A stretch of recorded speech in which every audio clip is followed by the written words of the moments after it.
The first one was regarding men being leaders. From Mary Sheets, how does a man become a spiritual leader when he had no mentors growing up to show him how, and he's always been a follower? Well, the first part of the question, I didn't have any mentors. You know, I'm not saying I am one. I'm just saying I didn't have any. I want to make sure I say this the right way.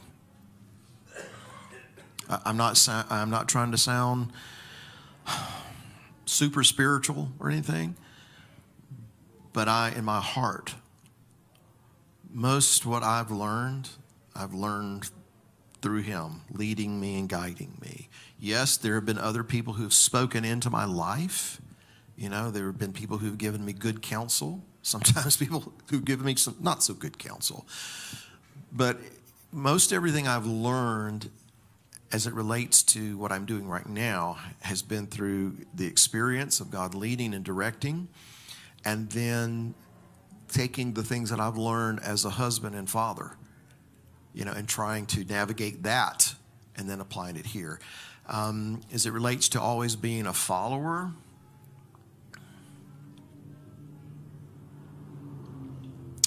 I think that a lot of us, I won't say all, but I think a lot of us, that's our default position, you know.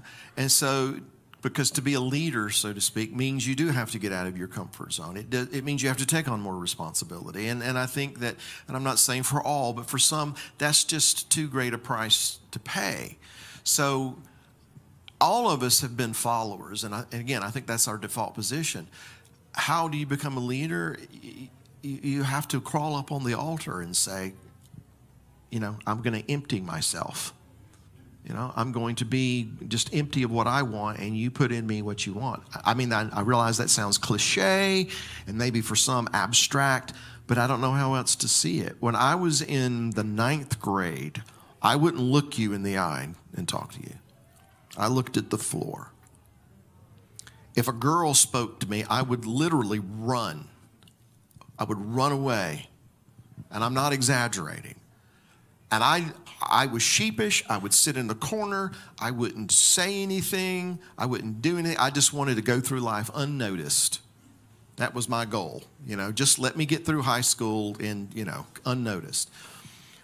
But God, if God has purpose, and he has purpose for us all, if we will pay attention, he will put things in our lives that will transform us from being that follower, so to speak, into the leader that he wants us to be, whether it's a husband, whether it's a pastor, you know, what have you.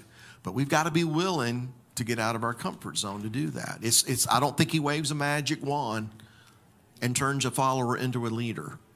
The person has to realize, I'm weak here. I need to overcome this. The person has to realize, I need to strive for that. And God, if you'll lead and direct me, then, you know, I can do all things through the Messiah who strengthens me.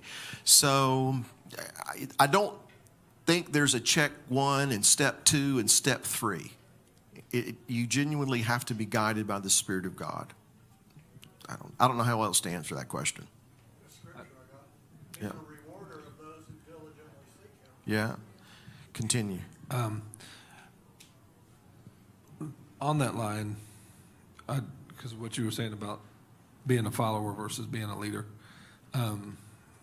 this came to mind while you were speaking. But for Nayla and I, our daughters have all had a quinceañera, which is a ceremonial kind of thing when they come of age.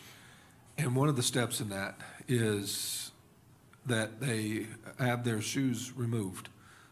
Their flat shoes are removed, and they're replaced with high heels. And the reason they're replaced is because it's to tell them, you are a leader now.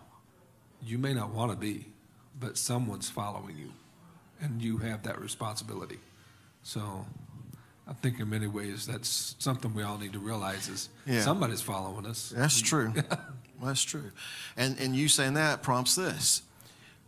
Maybe everybody's supposed to be a follower for a season so that they can learn how to be a leader. Yes. And by follower, obviously we're talking about following him, which is to say we're to be servants first. Because you got to serve if you want to lead. And even when you're leading, you have to serve. You know, well, we won't get off into all of that.